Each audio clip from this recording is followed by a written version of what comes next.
Hey guys, Justin Nelson here, the host of the Delegation Roundtable, also known as the Leverage Podcast.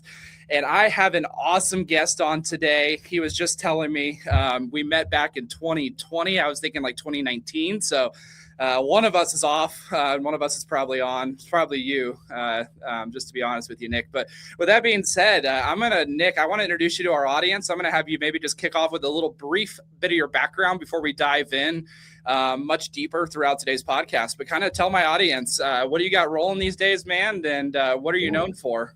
Yeah, absolutely. So I am like the accidental guy. That has just been my entire career up to this point. I started my career in Southern California in tech sales. Ended up, I think when you and I met, I was at Facebook actually doing like the Meta VR goggles. But throughout a lot of that time, I began buying real estate out in Indianapolis from Southern California. Okay. COVID hit. And I ended up, we had, 70 properties out here, give or take. We said, screw it. Let's stop paying $4,000 a month in rent in the Bay Area for 6 months. Move out to Indy. It's been the longest 6 months of my life.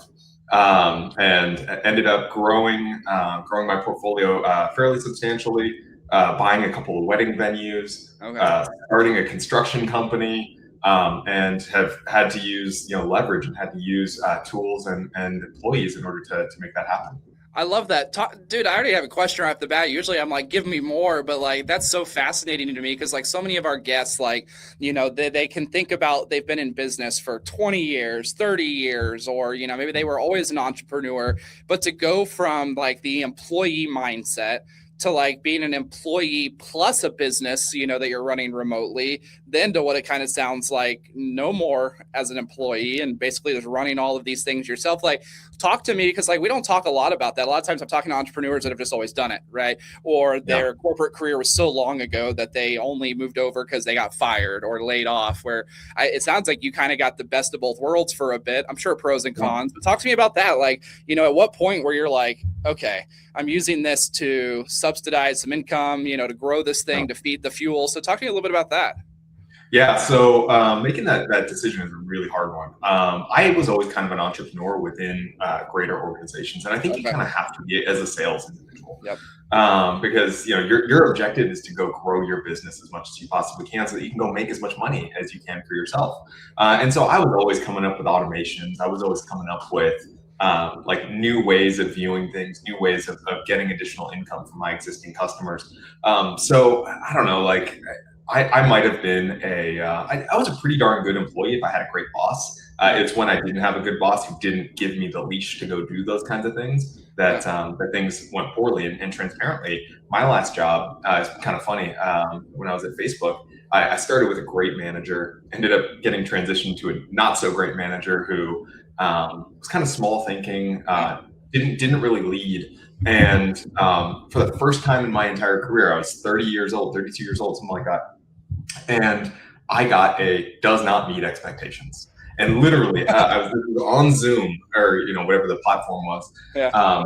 And my wife had just seen how hard I worked and how, I had gone above and beyond. And literally, I just got a text from her as it happened, because she happened to walk by to go grab lunch while this happened. She just said, F her, do it. Yeah.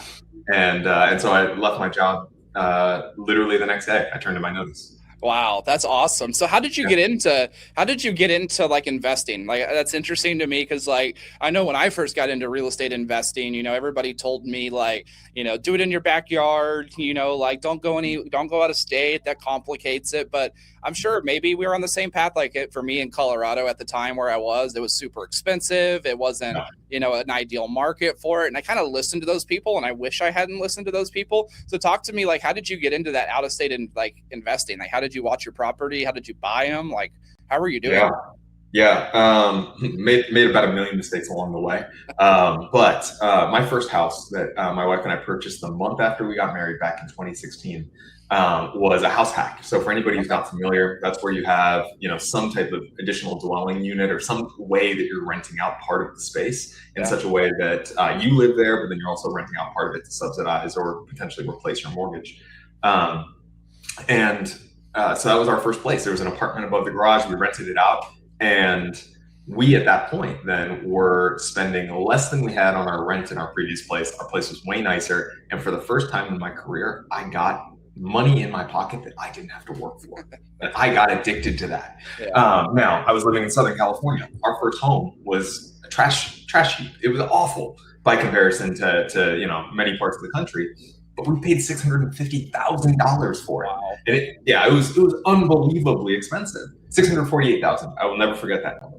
And so I knew I couldn't do that again. And the rent to value just didn't make sense. And so I started listening to a lot of influencers, Bigger Pockets. There was a guy named Clayton Morris at the time who, please don't follow that guy. He's actually turned out to be quite a scumbag. But in the grand scheme of things, I just realized that I needed to find another market. And so there were several influencers talking about Indianapolis. So I just bought a turnkey out here. And then, like I said, made every mistake in the book, got robbed by property managers twice for 6 figures. It was an absolute disaster. And so, we can talk a little bit about ways to protect yourself there. But in the grand scheme of things, that's how I did end up building my portfolio from a distance. Is I made incredible relationships, like you're talking about here on this podcast, using leverage. I got my team of people working for me. I had an agent who was a badass. I had a mortgage broker who was amazing. I had a property manager. I've had a couple good ones, some not so good ones along the way. A property manager. Eventually, I hired a virtual assistant. That was my first employee that you helped me hire back in 2021. Wow. But yeah, you build that team so that they can manage that on your behalf. And then, you're just making the money without actually having to be there yourself. I love that. And I definitely want to dive a little bit here in a minute more into the real estate investing side. But like you mentioned earlier, you have other companies even outside of real estate now. So like, when did you know that it was like time to open up some new things? I think you said construction and did you have to get to a certain level of comfortability in the real estate investing? Was there a target, or were you just like, I see a need, there's a connection here, let's rock and roll with it? Yeah. So again, like I said, total accident along the way. Had no interest in buying a wedding venue. I'll start there and then I'll move over to the construction. I sold. I got right at May or April 2022. I was offered way too much money for these 17 houses that I owned out in a city called Avon, just outside of Indianapolis. I knew that they were worth X. A hedge fund came and offered me X plus 20%, 15, 20%. I just had them appraised. I'm like, great, take it, out.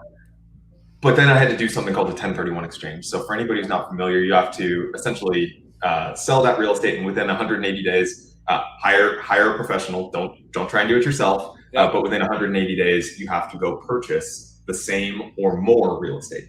And so I was looking at it. I'm like, I could buy 15, 20 nice houses or whatever. But that's just going to be such a pain in the butt. Or I was like, great, I'll just buy an apartment complex. It's stabilized. And so I just literally went on Zillow and I raised the minimum up to what I had to spend. And I came across a place called The Wilds. Anybody who's watching should go take a look at it. It's the most beautiful wedding venue in all of Indiana. I'll definitely throw it down below. TheWildsVenue.com. Absolutely incredible, beautiful, amazing. And I fell in love with it. And the rent to value made a ton of sense. I ended up going and checking it out. But it was funny. I came home that night and my wife, she looks at me and she goes, all right, I'm going to trust you here on this one, but you were barely involved in your own wedding. What makes you think you're qualified to run this venue? And again, I'm going to circle back to the point that you made earlier about leverage and finding your team. I hired a team there. I haven't been down to the venue because it's about 90 miles away from here. I haven't been down to the venue in probably 6 months. And I'm going to go down on Tuesday. But again, finding your team to run it. So again, accidental business, totally didn't intend to get into the wedding game. Kind of a similar thing on the construction. I got screwed over by every contractor here in Indianapolis. Every single bad one, they got my number and I somehow got screwed. And then I was full-time flipping at the time. I was doing 10 flips. I found one good contractor, and my best friend here, Paul Aguirre. I found one good one, and I was like, all right, you're done now. You're done doing the swinging of the hammer yourself. You're going to come work for me. You're going to be a project manager. You're going to be on salary for me, and you're just going to go yell at the other contractors for me because these are in the hands of somebody who types for a living. I talk. I talk. I don't Yeah. do any hard work. They don't let me use power tools. And so he started doing really well for me, and I was really well known within a weird little niche community, which was the Okay. out-of-state investors of Indianapolis, given that Okay. everything I had done. And so all of my friends then started asking, well, hey, can he manage my job too? Can he manage this? And so that's how we ended up getting into the general contracting space, which from a revenue perspective has grown into far and away my number one thing that I'm doing. Wow. Well, and I think what's really interesting about that is I think a lot of people try, and maybe you can correct me if I'm wrong here because you're more experienced in this, but I think a lot of people go, oh, Nick's got a great investment portfolio. I'm going to quit all my stuff and then I'm going to go invest in real estate, where they forget that you kind of need some active income to use to invest in real estate, right? And so like for you, it was Facebook at one time, the jobs you had, I'm sure fed a lot of your, properties and deals. And then Yeah. and even now, I'm sure that you use the construction at some level to help feed more money back into acquisitions. Absolutely. Well, and it's honestly the other advantage is everything that I do from a repairs maintenance Mm-hmm. perspective, the whole like my turns. Let me Yeah. tell you, I've got the best prices in the business here in Yeah. Indianapolis, given that I run the construction company, and so I just don't take my margin on that one. I love that. I love that. So, what advice do you have people, or what advice can you give to people that are like, all right, I'm at my W-2, I'm making really great money, I have an entrepreneurial spirit, but maybe I don't have the supportive spouse that just tells me, "F it, let's go do it," right? Like I'm sure you got some buddies like that, or you've run across some people that have asked you for advice. Like, what advice would you give them? Because I just know so many of those people that won't jump off the cliff and take the risk. Prove it. Yeah. Like, hey, like. And this is the uncomfortable thing, but most people are lazy, is really what it comes down to. Yeah. Yeah, your job takes 40, 50 hours a week. Okay, fine. Like I haven't worked 40 or 50 hours a week since I was 17 years old. Yeah. Like I think you actually need to, if you want to go all in and you want to reduce your risk, hey, you've got another 40 to 50 hours that you're awake, that Yeah. you're watching Netflix, that you're scrolling on TikTok, that you're doing all the stuff that I try to avoid as much as humanly possible. Drinking too much, doing drugs, whatever that looks like, Yeah. cut that out and go invest that time in yourself. You're gonna make a million mistakes. Better to make it when you've got a safety net. I love it. So I mean that's kind of my number one piece of advice is, and it sounds bad, but stop being Yeah. lazy and start doing it before you go all in. I don't know kind of necessarily your story, Yeah. but I highly doubt Sphere Rocket was like your only thing when you started it. I bet you had some other irons in the fire. Absolutely, absolutely, man. And so, like, let's talk about that. Like, how did you manage like a team? Like, were you gone from Facebook before you had a team, or were you already starting to build the team? Because I think you had a VA while you were still employed, if I remember. So, Oh talk to me yeah. about that. Yeah. So, talk to me about that because that was one thing that stuck out to me that I clearly Yeah. remember even just now. That's kind of ringing a bell. It's like I remember talking to you, and you're like, I'll catch you in a minute between my job, right? And so, Yeah. like, how did you manage a team? Because at that time, I'd say we were only at 2 years in as a company. 99% of my customers were entrepreneurs only. And then I remember you, and you're like, well, I actually have a W-2. And I was like, huh, that's an interesting market. Yeah. So Yeah. So I mean, by the time that I hired my first employee with you, I had built up a team of like service providers. So I had my property managers, I had my agents, I had my mortgage brokers, like I was talking about previously. I wasn't yet in the wedding space. That wasn't until 2022 after I yeah, left Facebook. Construction wasn't until 2023. So been a minute on those. So yeah, it really just came down to like I had those relationships. I had a lot of just administrative overhead that I needed to have taken off of me. Hey, like I don't want to. Whenever I'm acquiring a property, I want somebody else to make sure that the inspection report is filed in Notion. I want to make sure that everything has been sent over to the mortgage broker. I want to make sure that when we take possession, that insurance has been set up and that the utilities have been set up. I'm a systems thinker. Like that is my superpower. Is I can break down something that's an amorphous, really scary, big thing into its component parts and do that. And so I had done that, and that was something that you guys often give a lot of resources surrounding how to do it. I'd read a couple books. I remember, oh God, I can't think of the name of the book. If it comes to me, I'll send it to you. But read this book on outsourcing, and then immediately listened to it right after. It was probably was it the 4 hour work week? No, it wasn't. I definitely loved the 4 hour work week, but no, it was one specifically about hiring your first assistant. Nice. I'll find it. It's definitely in my Audible, but so that's what it came down to. I had systemized it all. It was a lot to do, but it was it was something that it was bite-sized, and anybody could take it on if you understood the steps. Additionally, I needed somebody to analyze deals for me. Like 99% of the properties I looked at were never going to work as deals. And again, it was just breaking it down. Like, hey, like these are the things that I'm looking for. And so I hired Lazille from you guys in, I believe it was January 2021, if I'm not mistaken. Because I remember I was like prepping all winter, and then I hired her, and I was ready for her. And I'll tell you, it sucks hiring a new employee. Like you come in all excited, they're going to take everything off your plate. Yeah. But what ends up happening is you then have to invest 5 hours into them to get 1 hour back. Yep. And then you invest 3 more hours, and then you get 1 hour back. And then you invest 1 hour, and then you get 1 hour back. And so that's what I was doing every single morning. So I was here in Indianapolis, we're in EST. Yeah. And so what I was doing is at 8 o'clock every morning, Lazille and I would hop on for 2 hours. And I would just brain dump. She would be showing me things. So it started with, let me show you how to do this and screen share it to you. Now, then here are your resources for the day. Ping me if you have any questions, but I'm probably not going to respond during the day, but like keep busy. Yeah. And then the next one was, all right, now you show me, I'll critique you. All right, here are your resources for the day, go. And then eventually it's, hey, like I've got this, like, let's talk about the things that I don't know how to do. And, during those meetings instead of like babysitting. And so eventually it came to the point that I didn't even know what the heck Lazille was doing, but she was just giving me results here on a day-to-day basis. And honestly, she was with me for until like middle of last year. Wow. Yeah. And hell, I went to her wedding. Like Lazille and I are still tight. Wow. You went to her wedding in the Philippines? No, she actually moved out here. And, super cool. Yeah. She stayed working for me even out here.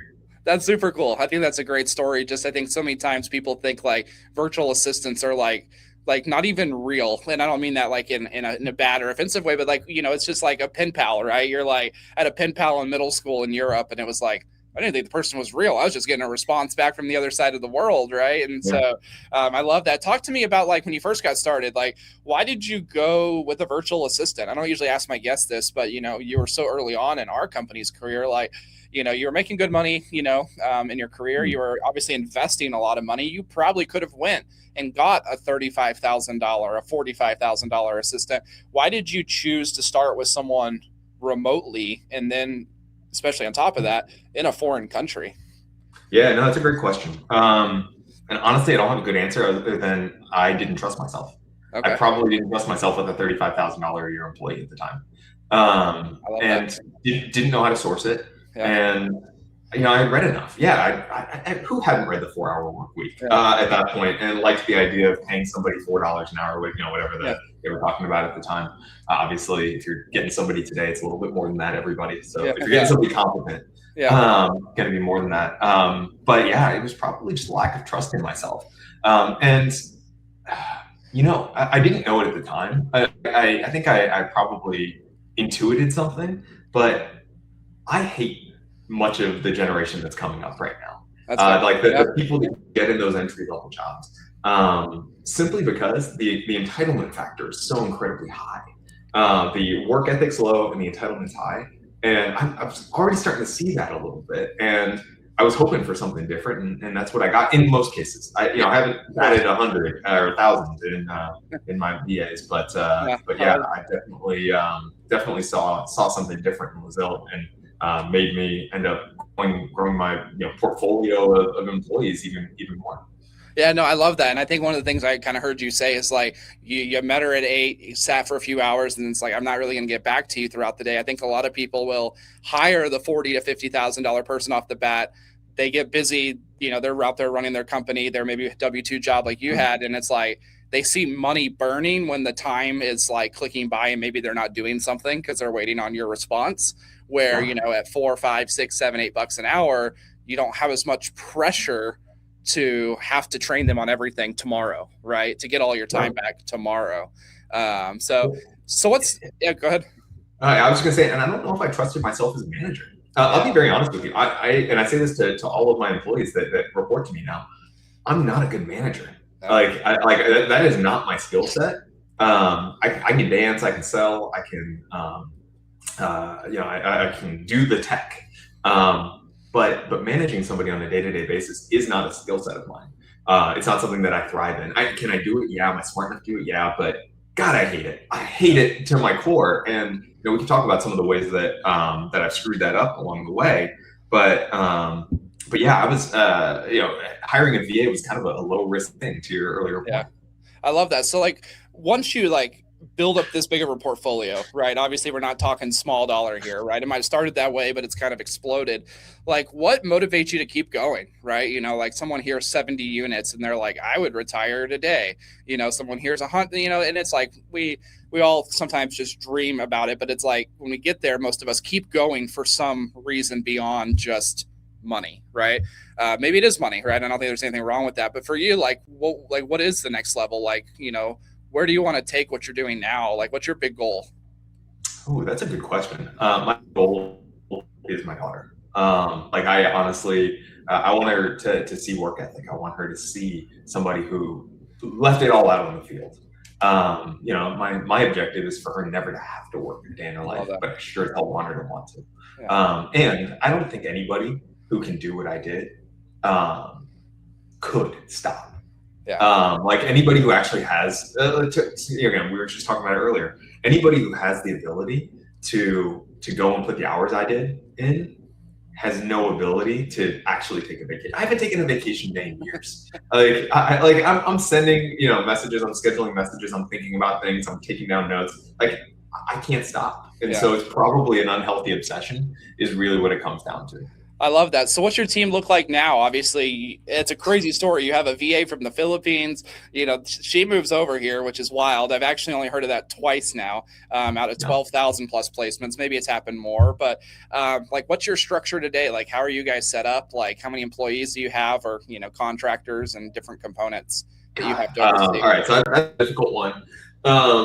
Speaking to my own personal world, I've kind of offloaded a lot of my personal management to the different businesses within myself. So again, I'm trying to have as few direct employees myself as humanly possible.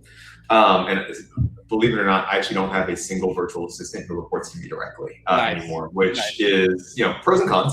On the construction side, I've got two directs. I've got head of operations, head of construction, who then have 15 or 20 employees underneath them, with two virtual assistants out of the Philippines. One of them runs our construction side of the house. One of them runs our maintenance side of the house. At the wedding venues, I only have one direct employee, and she has one virtual assistant underneath her, and then about 15 or 20 different part-timers underneath there. I love that. You just proved for me in one conversation that a VA could be used in not only wedding venues, but construction, but management. It's crazy. I was just telling someone in the lobby before I came in here, we're hosting a mastermind right now, earlier today. And someone asked me, and I think you'd like this from the construction world. They're like, do you know any VAs that know construction or know HVAC? And I said, I think I might have come off a little rude, and I didn't mean to be, but I was like, is there HVAC in the Philippines? Is there construction in the Philippines? And they're like, yeah. And I was like, yes, I can, it might not be the easiest one. It's maybe not just sitting online waiting, but absolutely, you can definitely find people with that skill set. So I think you're absolutely right. It's transparently, none of the, that's not true. The maintenance one did have experience with maintenance, but the other two, they were just badasses. I was like, all right, we talked to you. You've got to be on our team. Come on, you can learn this. We can train you, but I think that's actually a kind of a mistake a lot of hiring managers make, especially with these kind of entry level admin type roles. Is they're trying to find the perfect experience. I think you need to find the perfect person. Oh, especially with AI now, right? Like that's one of the things we combat as a recruiter. It's like, we saw an application the other day. They had listed on their resume 400 different CRMs. And they did that so that way it would get through all the filters and the screening, and like on the job websites that people will go and find VAs on, it now plugged them in and it made them appear on every single job search. And we have clients all the time that are like, I need a VA that knows this CRM. And I'm like, that construction niche CRM is going to take your pool of candidates from millions of people to 50. Mm-hmm. And even those 50 might not be great employees, even though they have experience in that tool, right? Get A players. A players will learn it. I love that. Well, is there any like thing you can share with our audience that you learned? So I never had a chance to go get a corporate career at all, in Facebook's obviously one of the biggest corporations in the United States. Like, is there anything you learned in the corporate world that you feel gave you an unfair advantage in a positive way that maybe you wouldn't have had if you had just been an entrepreneur like me that had never had any insight into corporate structure, how things rolled? Like what did Facebook teach you that kind of helped you? Hatred of middle management. I would say is kind of what it came down to, and the measuring class of managers is really what it came down to. I think at a certain point, Facebook had a lot of amazing things. I mean, they've got probably the second best business model in the history of the world. Behind Google, they're right there. So can't get too mad at them for that one. Selling attention, but I would say, the majority of the things I learned from Facebook were the things not to do. And I worked at a bunch of other smaller companies. I worked at Razer, I worked at Corsair, and trust me, they were screwed up in their own ways. But what was cool is you can move fast. And you could, come up with an idea, go take it to your boss and get it done. I was at Facebook. The biggest thing that I saw that frustrated me, and was one of the biggest reasons that I opted to leave instead of just, finding another team or something like that, was to get anything done, to change the color of a period on the website. You had to write up a 45-page document, and everybody and their mother had to give their opinion. And unfortunately, what that means is nothing gets done. And I think I was in the VR department. The department's basically been gutted because they spent billions and billions of dollars, tens and tens of billions of dollars to make single-digit billions of dollars. And that's why that part of the company's gone, is because it wasn't. It was all that middle management, all that time that was being spent doing nothing. And so I would say that's probably the thing I learned is don't create too much infrastructure, don't create too much structure to be able to experiment and go do cool new things. Because if that was the case, I wouldn't have bought a wedding venue. If that was the case, I wouldn't have started a construction company, because it would have been too slow and I would have missed the opportunity. I love that. So I always wrap up and I ask our guests two main questions. The first question being, our audience is so diverse. Obviously, my background's in real estate. I didn't have a corporate career, but real estate was my background. I was licensed. Have been licensed for 11 years. Done a lot of investing myself. A lot of my followers are big investors. What's one thing, if our follower had a connection to, had something they knew about that they could give to you, what would you be looking for selfishly? Is it more units? Is it a specific type of deal? Is it connections to investors? What is one thing, if you selfishly had to ask our audience for something to reach out and give you if they had it, what would it be? Yeah, so I'm working on in the AI space right now, and honestly, it's feedback. That's what the number one thing that I'm looking for right now. It's a tool. I'm not that creative. I call it off-leash quote. Off-leash is like our corporate thing, and so it's off-leash quote. And transparently, what it started as for us is we would just get. And it sounds like you've been in the space for a minute. We would get a million people sending us inspection reports, and then being like, "Well, how much is it going to cost to fix it?" And we're like, "Wow." It's so much work, getting the variety of different pieces of information, and then our close rate's really low because an agent, as you're probably well aware, and most of your audience that are agents, a lot of the times that's just a negotiation tactic to get the price down, not because they actually get any work done. And so we would do hundreds and hundreds of hours of free labor and then get 10% close rate on that stuff is awful.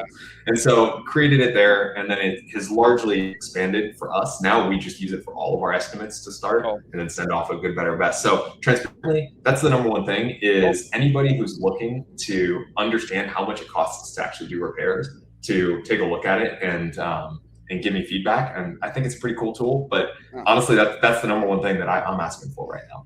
I love it. I love it. And I don't usually ask this next question, but because you are a past client of ours, you know, as someone, if someone's watching, oh, you are a current client. That's right. Yeah. As someone, and I'll actually tell you why I said that here in just a minute, but as someone that has had VAs, you have VAs still, right? Underneath current people, what would you say to the person listening that's like, I don't know if I want VAs because of, plug the problem in that they might think accent, language across the world, like plug it in. Why do you tell them that like they should consider it? I'd say the number one objection probably today is everybody thinking about AI agents, and AI agents are going to replace your VA. If I had to guess, and like you said, there's the accent, there's the lack of reliability, potentially the fact that they're powered, all those things.